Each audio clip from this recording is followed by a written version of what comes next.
Types of chemical reactions. इससे पहले वालों में हमने पढ़ा था केमिकल रिएक्शंस क्या हैं, केमिकल चेंजेस क्या हैं और उनको बैलेंस कैसे करते हैं और बैलेंसिंग के बाद उनसे हमें क्या क्या इंफॉर्मेशन मिलती हैं। अब we are moving on to different part which is different types of chemical reactions. सबसे पहले जो केमिकल रिएक्शन पढ़ेंगे that is combination reaction. Combination reaction नाम से पता चलता है कि when two or more reactants combine and form a single product that is called combination reaction। तो जनरल इसको ऐसे लिख सकते हो आप A plus B gives AB। A एक रिएक्टेंट है, B दूसरा रिएक्टेंट है, दोनों मिलके एक प्रोडक्ट बनता है, दिस इज कॉम्बिनेशन रिएक्शन। अगली बात यहाँ पे समझनी है, दे आर जनरली एक्सोथर्मिक। हमेशा एक्सोथर्मिक नहीं होती but most of the combination reactions are exothermic. Example देखो बेटा, सबसे पहला C+O2 gives CO2 plus energy. तो यहाँ पे कार्बन और ऑक्सीजन दो मिलके दोनों इकट्ठे होके कंबाइन होके बनता है हमारे पास कार्बन डाइऑक्साइड और साथ में it is release of energy. So this is exothermic. और यहाँ पे जो डेफिनेशन है ना, इसको तुम्हें लिखना है व्हेन टू और more reactants combine to form a single product. क्योंकि पेपर में जब भी पूछा जाएगा या तो डेफिनेशन होगी और साथ में एग्जाम्पल, तो डेफिनेशन मस्ट है और यहीं से पता चल जाता है दो रिएक्टेंट मिलके सिंगल प्रोडक्ट बनाते हैं, दिस इज कॉम्बिनेशन रिएक्शन। अगला एग्जाम्पल देखो बेटा, H2+O2 it gives you H2O, gas और लिक्विड। उसके बाद देखो CaO plus H2O it is calcium hydroxide and again this is exothermic. ये वाली जो बीच में रिएक्शन लिखी हाइड्रोजन और ऑक्सीजन की, ये एक्सोथर्मिक नहीं है, ये एंडोथर्मिक है। एंडोथर्मिक इसीलिए मैंने लिखा है दे आर जनरली एक्सोथर्मिक। ये ऊपर वाली क्या है, एक्सो, ये क्या है, एक्सो।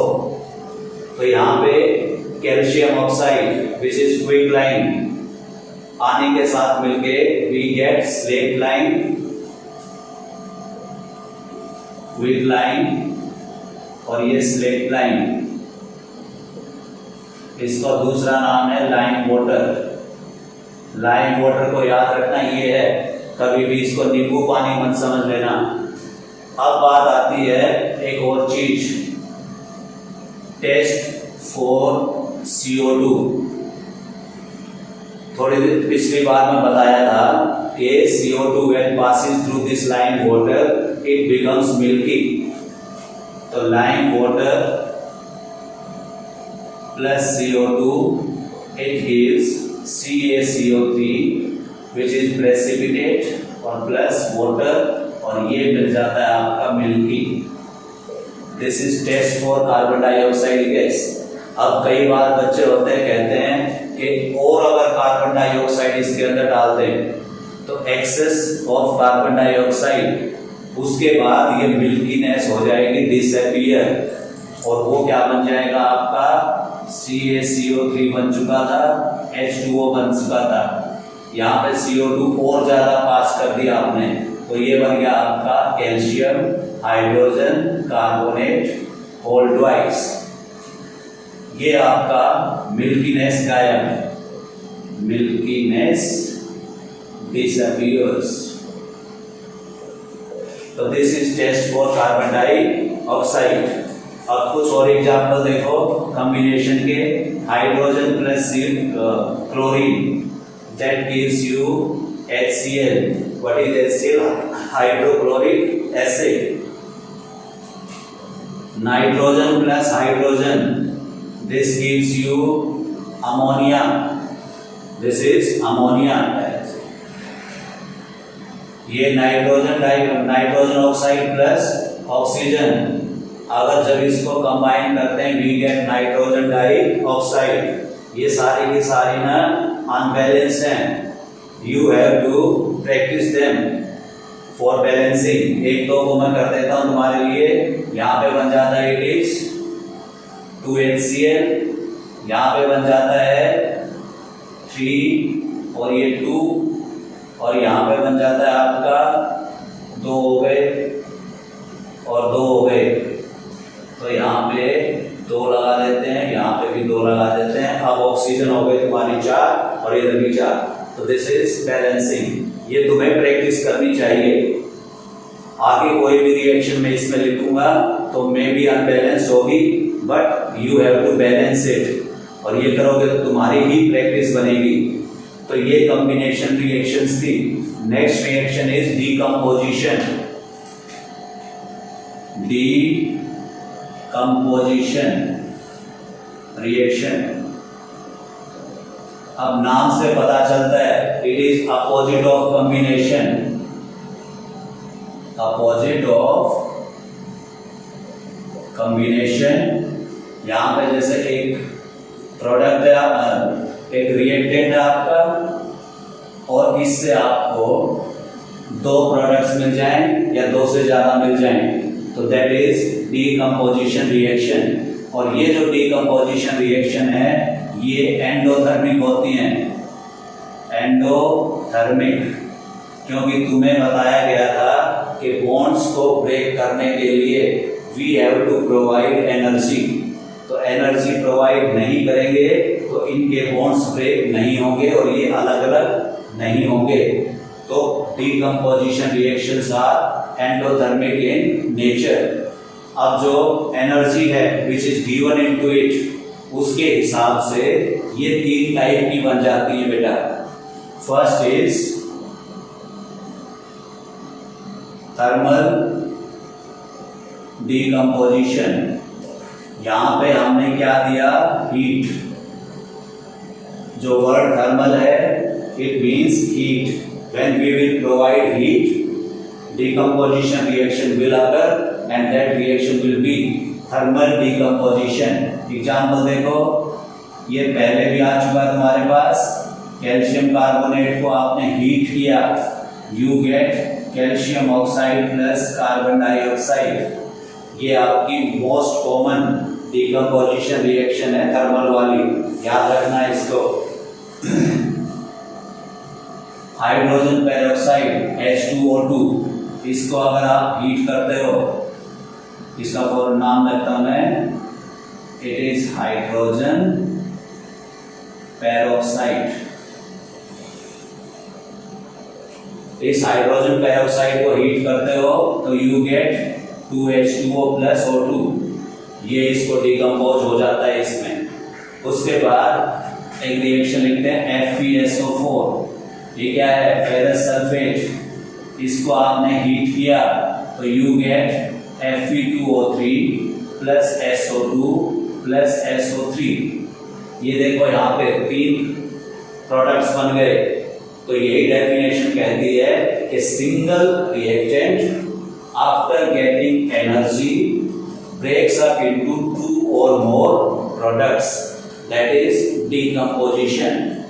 एक और लिख देते हैं हमारे लिए FeSO4 7H2O। ये तुम्हारा सॉल्ट है और ये आपका ग्रीन है कलर में। और जो 7H2O है it is water of crystallisation. Water of crystallisation.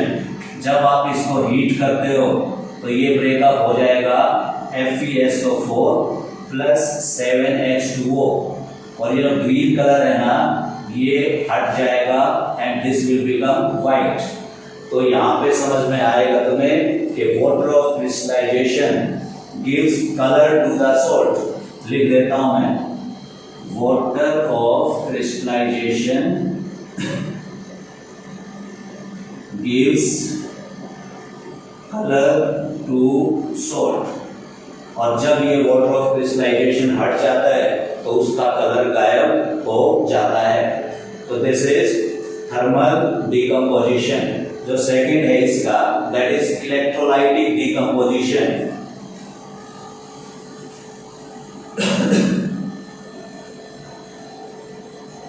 Electrolytic word से पता चलता है कि वी आर गिविंग इलेक्ट्रिसिटी। तो second type of decomposition electrolytic decomposition. Definition क्या लिखेंगे?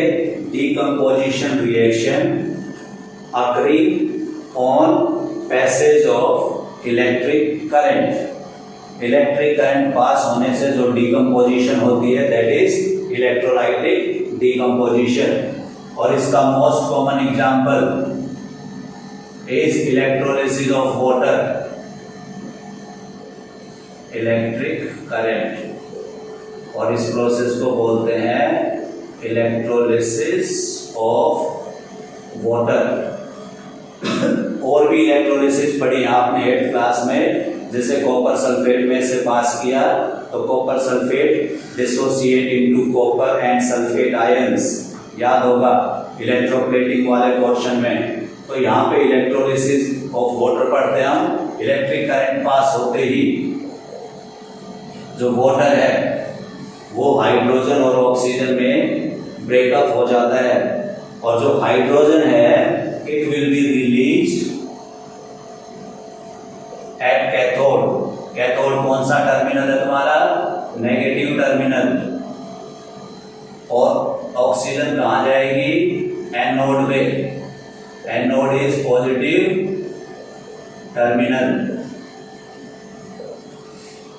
अब अगली चीज इसमें देखने की है वो ये होगा कि volume of hydrogen collected after electrolysis will be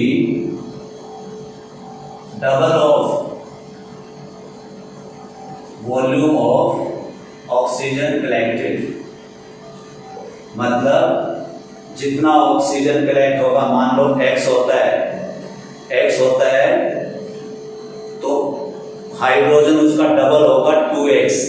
क्यों होगा? ध्यान दो, वाटर का जो मॉलिक्यूल है इसमें 2 atoms of hydrogen and 1 atom of oxygen है, ठीक है। तो जब ये डिसोसिएट होगा तो हमें 2 पार्ट्स मिलेंगे हाइड्रोजन के और 1 पार्ट मिलेगा ऑक्सीजन का। तो ये याद रखना, volume of hydrogen collected will be twice the volume of oxygen collected. उसके बाद जो तीसरी है that is photolytic decomposition. Photo word का मतलब है लाइट, तो लाइट से डिकम्पोजिशन होना, और लाइट का सोर्स क्या है हमारे पास? सनलाइट। तो किसी केमिकल पे अगर सनलाइट गिरती है और वो डिकम्पोज हो जाता है तो उसको हम बोलते हैं फोटोलाइटिक डिकम्पोजिशन। रिएक्शन देखो, एक सिल्वर क्लोराइड, सनलाइट, सिल्वर और plus chlorine. Silver chloride will dissociate into silver and chlorine. अगर इसको आप बैलेंस करते हो तो ये ऐसे बन जाता है। दूसरा देखो 2AgBr, silver bromide, again in presence of sunlight, यहाँ पे 2 सिल्वर प्लस ब्रोमीन, और ये दोनों गैसेज है बेटा, तो ये चली जाएंगी। तो यहाँ पे हमने क्या देखा? सनलाइट की प्रेजेंस में ये केमिकल डिसोसिएट होके डिकम्पोज होके हमें 2 चीजें देता है। अब यहाँ पे मोस्ट इंपोर्टेंट क्वेश्चन आता है, ध्यान देना। जो केमिकल्स होते हैं लैब में, mostly chemicals they are stored in dark bottles. Dark colour की बोतल्स में केमिकल्स को स्टोर करते हैं। क्यों करते हैं? क्योंकि डार्क कलर की बोतल में से सनलाइट पास नहीं होगी, और अगर वो लाइट कलर की बोतल होती तो सनलाइट अंदर जाके फोटोलाइटिक डिकम्पोजिशन कर सकती है, जिससे हमारे केमिकल्स खराब हो सकते हैं। तो इसलिए बोतल्स डार्क कलर की होती, याद रखना इस बात को। और ये जो दोनों रिएक्शन है, ब्लैक एंड व्हाइट फोटोग्राफी होती थी पहले, ब्लैक एंड व्हाइट फोटोग्राफी, शायद तुमने नहीं देखे हो ऐसे कैमरे जिसमें एक रोल डलता था और रोल में लिमिटेड फोटो होते थे। तुम तो आजकल डिजिटल पे हो, ढेर सारी फोटो खींच सकते हो। तो उस टाइम पे ये ब्लैक एंड व्हाइट फोटोग्राफी होती थी स्टार्टिंग में। तो रोल के ऊपर सिल्वर क्लोराइड या सिल्वर ब्रोमाइड की लेयर होती थी। जब कैमरे को क्लिक किया जाता था तो शटर में से लाइट अंदर आती थी और अंदर आके इनको डिकम्पोज करती थी और ये गैसेज बन के चली जाती थी। सिर्फ बचता था सिल्वर, और वो सिल्वर की फॉर्म में इमेज कैप्चर होती थी। उसको फिर फर्दर डेवलप किया जाता था बाय यूजिंग अदर केमिकल्स। फिर एक नेगेटिव बनता था और उस नेगेटिव के बाद फिर पॉजिटिव बनता था जो फोटोग्राफ होता था। आजकल तो सीधा कैमरे फोन में किया फोटो, कंप्यूटर ने उसको निकाल दिया। तो ये ब्लैक एंड व्हाइट फोटोग्राफी में यूज होते थे। तो ये 3 टाइप की तुम्हारी डिकम्पोजिशन रिएक्शंस हैं। अब जो नेक्स्ट टाइप की रिएक्शन है, फिर तुम्हें एक चीज और बता रहा हूं मैं, जब भी क्वेश्चन पूछा जाएगा इनमें से, आपको टाइप ऑफ रिएक्शन की डेफिनेशन विद एग्जाम्पल और उससे कुछ रिलेटेड छोटी छोटी चीजें वो भी पूछी जाती हैं। जैसे ये वाला क्वेश्चन भी पूछा जा सकता है, कौन सी reaction black and white photography में यूज होती थी? हाइड्रोजन कलेक्टेड, ऑक्सीजन कलेक्टेड का 2 टाइम्स है। वाई? हाइड्रोजन कौन से इलेक्ट्रोड पे, ऑक्सीजन कौन से इलेक्ट्रोड पे रिलीज होती है? ये सारी बातें डिटेल में समझनी होती हैं। तो इसको नोट कर लेना पॉज करके, और नेक्स्ट टाइप की रिएक्शन पे चलते हैं, that is displacement reaction.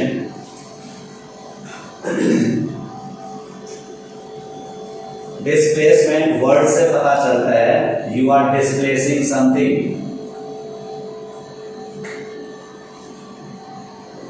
Displacement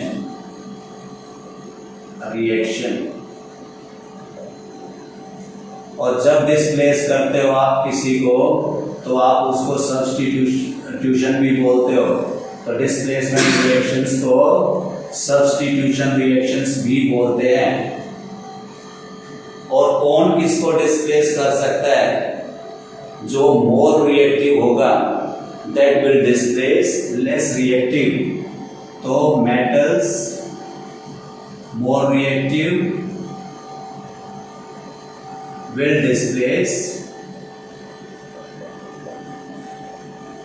less reactive metals। और यही चीज नॉन मेटल्स के साथ भी है। More reactive non metals displace less reactive non metals. ये जब एग्जाम्पल्स पढ़ेंगे, जब तुम्हें समझ में आ जाएगी। अब ये कैसे याद रखें कि कौन सा मेटल दूसरे से ज्यादा रिएक्टिव है? तो सबकी रिएक्शन स्टडी करके साइंटिस्ट ने एक रिएक्टिविटी सीरीज डेवलप की। उन्होंने डिफरेंट एलिमेंट्स लिए, सबकी रिएक्शन करवाई और देखा कि कौन कितनी जल्दी रिएक्ट करता है और कौन लेट रिएक्ट करता है, कौन नहीं करता है। तो उसके हिसाब से उन्होंने एक सीरीज बनाई, that is called reactivity series. Reactivity series of metals. और नॉन मेटल्स के बारे में तुम पीरियोडिक क्लासिफिकेशन ऑफ एलिमेंट्स में पढ़ोगे कि कौन सा ज्यादा रिएक्टिव है, कौन सा कम रिएक्टिव है, क्योंकि इनकी कोई सीरीज ऐसे नहीं बना रखी है, पर मैं तुम्हें बता दूंगा कुछ। तो रिएक्टिविटी सीरीज ऑफ मेटल्स, इसमें जो मेटल्स हैं are arranged in decreasing order of their reactivity. तो सबसे ज्यादा रिएक्टिव होगा टॉप पे और सबसे कम रिएक्टिव होगा बॉटम पे। अब इस रिएक्टिविटी सीरीज को याद करने के लिए एक छोटा सा एक्रोनिम है, PSBC,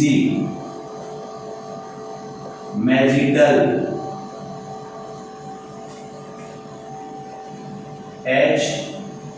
HCM, SGP। आप इन वर्ड्स को याद करके पूरी रिएक्टिविटी सीरीज को याद कर सकते हो। PSBC, magical, HCM, SGP। अब P फॉर पोटेशियम, मैं सबके नाम लिख रहा हूं, यहीं से पता चलेगा तुम्हें। Potassium, sodium, barium, calcium. PSBC का ये बन गया। मैजिकल में देखो magnesium, aluminium, zinc, iron, tin, lead. Magical first word उठाना है और ये बन जाता है H for hydrogen, copper, mercury, S for silver, gold, platinum. अब इस सीक्वेंस से हमें पता चला कि सिल्वर, गोल्ड और platinum they are least reactive, और इन लीस्ट रिएक्टिव मेटल्स को बोलते हैं नोबल मेटल्स, नोबल मेटल्स, और बाकी सारे रिएक्टिव हैं। अब यहाँ पे एक चीज और तुम्हें ध्यान में आनी चाहिए, जो हाइड्रोजन है it is non metal but it is present in this series. Why? ये क्वेश्चन पूछा जाता है बेटा। Hydrogen being non-metal is present in reactivity series of metals। Why? इसका आंसर ध्यान में रखना। मेटल्स का हमें पता है, metals form positive ions by losing electrons. ये पढ़ा है तुमने पहले। मेटल्स की प्रॉपर्टी होती है they lose electrons to form positive ions. Positive ions को बोलते हैं कैटायंस। क्या ये? कैटायंस।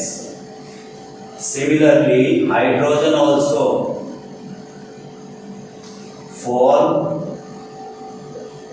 कैटायंस, और कैटायन बनाता है, इसीलिए इसका जो बिहेवियर है यहाँ पे वो मेटल्स जैसा है, and it is placed in the reactivity series of metals. और यहाँ से इसी सीरीज से हमें पता चलेगा कि कौन सा मेटल किसको डिस्प्लेस कर सकता है। अब मैं इक्वेशन लिखता हूं और ध्यान से देखना। Fe+CuSO4। देखो आयरन है, ये कॉपर है। रिएक्टिविटी सीरीज में देखो आयरन यहाँ पे है और कॉपर है यहाँ पे, तो लेस रिएक्टिव इज कॉपर, तो आयरन इज मोर रिएक्टिव, तो आयरन कैन डिस्प्लेस कॉपर, तो रिएक्शन बन जाएगी FeSO4+Cu। तो आयरन ने क्या किया? कॉपर को डिस्प्लेस कर दिया। और ये जो कॉपर सल्फेट है ये ब्लू कलर का होता है, तुम्हें पता होगा, and this is green colour, iron sulphate. So this is displacement. Iron का कलर कैसा होता है? ग्रे, और कॉपर का कैसा होता है? ब्राउन। और इस रिएक्शन को अगर आप उल्टा लिख देते हो ऐसे, कॉपर प्लस FeSO4 अब ये reaction not possible, reaction will not occur, क्योंकि कॉपर लेस रिएक्टिव है, it will not displace iron. अगला देखो जिंक प्लस कॉपर सल्फेट, फिर देखो यहाँ पे जिंक ऊपर है कॉपर नीचे है, तो जिंक इसको फिर डिस्प्लेस कर देगा, तो it becomes ZnSO4 plus Cu, तो ये उल्टा नॉट पॉसिबल। यहाँ पे देखो copper plus AgNO3, copper plus silver nitrate. अब यहाँ पे फिर आ जाओ, कॉपर देखो ऊपर है और सिल्वर नीचे है, तो सिल्वर इज लेस रिएक्टिव, तो सिल्वर को डिस्प्लेस कर देगा कॉपर, और ये सिल्वर डिस्प्लेस हो गया भाई। अब उसके बाद क्या बनता है, कॉपर नाइट्रेट, ये इसका रिएक्शन हो गई। So these are displacement reactions, और यहाँ पे तुमने क्या देखा, more reactive displaces less reactive. अब नॉन मेटल्स वाली थी, मैं तुम्हें बता देता हूँ कि कौन सा नॉन मेटल ज्यादा रिएक्टिव है। क्लोरीन सबसे ज्यादा रिएक्टिव नॉन मेटल है, उसके बाद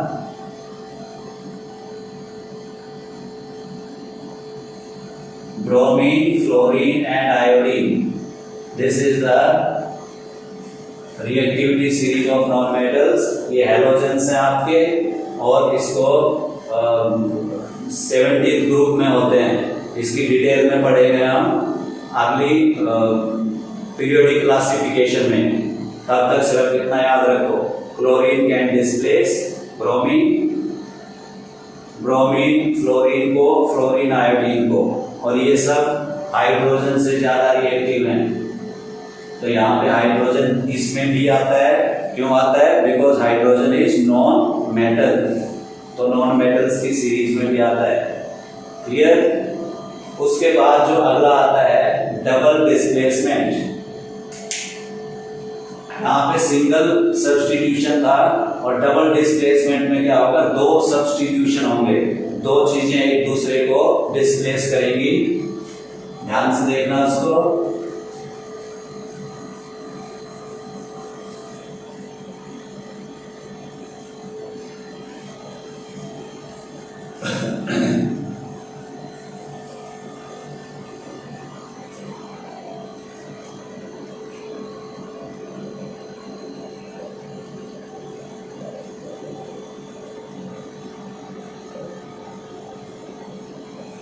इन डबल डिस्प्लेसमेंट रिएक्शंस में it is basically exchange of ions.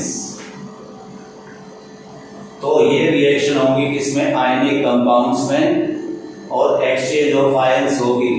जैसे मान लो एक कंपाउंड है AB में जो फर्स्ट पार्ट है वो पॉजिटिव आयन वाला होता है कैटायन, और सेकंड वाला एनायन। किसी भी कंपाउंड की यही एक्सप्रेशन होती है, first part is cation and second is anion, दूसरे का हो गया CD। अब जब ये रिएक्शन होती है तो इसका जो कैटायन इसके एनायन के साथ, तो इट विल बिकम AD और प्लस CB। यहाँ पे भी देखो C पहले लिखा है मैंने, यहाँ पे भी पहले था, क्योंकि ये कैटायनिक पार्ट है, और तुमने 9th क्लास में सीखा था पॉजिटिव आयन वाला पार्ट किसी भी फॉर्मूले में आगे होता है। तो यहाँ पे एक्सचेंज ऑफ आयंस हो गई, so this is double displacement. अब डबल डिस्प्लेसमेंट रिएक्शंस बेसिकली दो टाइप की होती है बेटा, precipitation and neutralization. Neutralization reaction तुमने पहले भी पढ़ रखी हैं, एसिड और बेस रिएक्ट करते हैं, फॉर्म सॉल्ट एंड वाटर। और ये प्रेसिपिटेशन एक रिएक्शन एक दो पहले पढ़ी है तुमने, अब थोड़ा सा और ज्यादा पढ़ते हैं। तो यहाँ पे पहली रिएक्शन लिख रहा हूं मैं, it is Na2SO4 plus BaCl2, sodium sulphate plus barium chloride, it gives you barium sulphate plus sodium chloride. इसको बैलेंस कर लेना अपने आप। और ये जो बेरियम सल्फेट है, it is precipitate and its colour is white. आप जितने भी प्रेसिपिटेट्स मैं यहाँ पे लिखूंगा उनके कलर्स को याद रखना। Many a times they have been asked in the paper, what is the color of this precipitate? Second reaction लिखते हैं AgNO3. It is silver nitrate. React with NaCl. It forms AgCl plus NaNO3. ये reaction होगी, देखो यहाँ पे भी AgCl के साथ हो गया और जो Na था वो NO3 के साथ हो गया, एक्सचेंज ऑफ आयंस। और जो AgCl है it is again white in colour. उसके बाद अगली देखो CuSO4, ये क्या है, copper sulphate. It reacts with H2S, hydrogen sulphide. Reaction होने के बाद CuS और प्लस H2SO4। जो CuSO4 है इट इज प्रेसिपिटेट और इसका कलर है आपका ब्लैक। क्या है ये, प्रेसिपिटेशन रिएक्शंस है बिकॉज प्रेसिपिटेट्स आर फॉर्म्ड।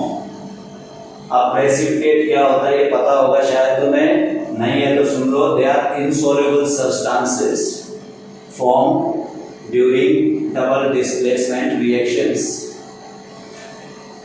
अगला देखो AlCl3, एल्यूमिनियम क्लोराइड है। It reacts with NH4OH।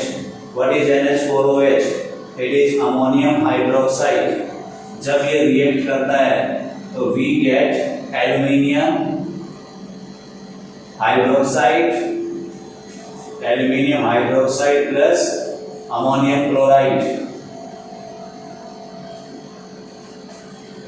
तो ये aluminium hydroxide is precipitate and it is white precipitate. अगली रिएक्शन देखो, ये पहले देख चुके हो तुम, lead nitrate plus potassium iodide.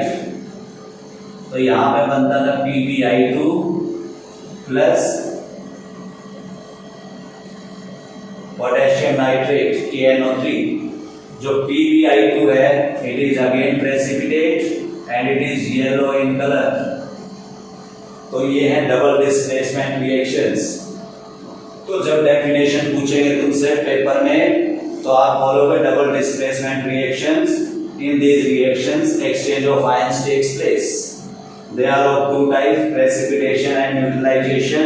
Precipitates का कलर पूछा जा सकता है, एग्जाम्पल पूछा जा सकता है। ये सारा का सारा आप क्लियर करेंगे। उसके बाद न्यूट्रलाइजेशन रिएक्शन जो इसका सेकंड पार्ट है, इसको मैं रब कर रहा हूं, नोट कर लेना इसको।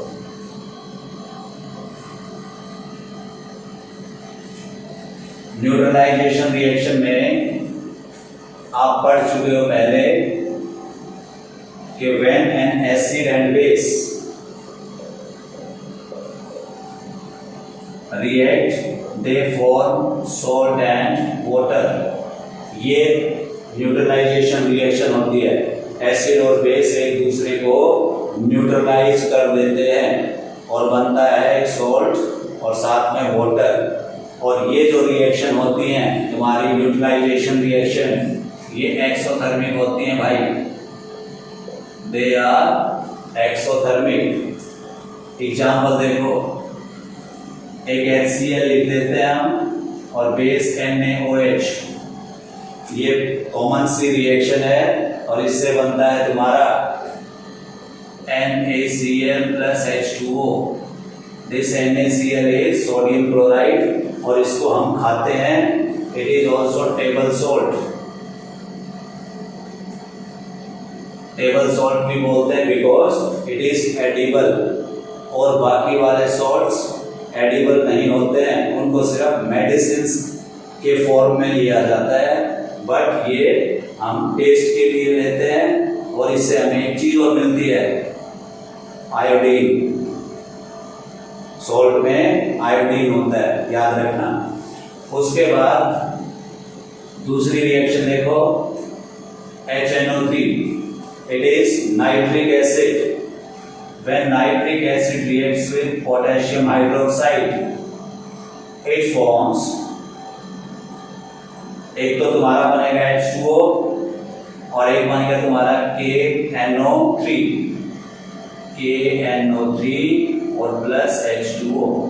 तो this is salt and this is water. तो ये तुम्हारी क्या है, न्यूट्रलाइजेशन रिएक्शन है। इनके अंदर भी आपने देखा कि double displacement has taken place. तो आज हमने अभी 4 टाइप की रिएक्शन पढ़ी, कॉम्बिनेशन, डिकम्पोजिशन में फर्दर 3 टाइप की हैं, थर्मल, इलेक्ट्रोलाइटिक एंड फोटोलाइटिक। उसके बाद पढ़ी हमने डिस्प्लेसमेंट, जहां पे more reactive element displaces less reactive element. और रिएक्टिविटी सीरीज पढ़ी जिसमें हमें पता चला कि कौन सा मेटल ज्यादा रिएक्टिव है किससे। उसके बाद हमने डबल डिस्प्लेसमेंट देखी और डबल डिस्प्लेसमेंट की फिर 2 टाइप्स हैं।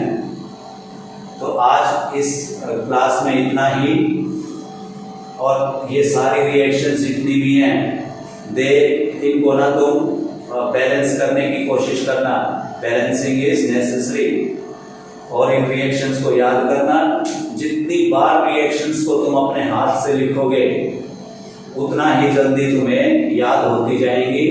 Otherwise they seem very complicated, वो आपको याद नहीं रहेंगी until and unless you write them with your hand many times।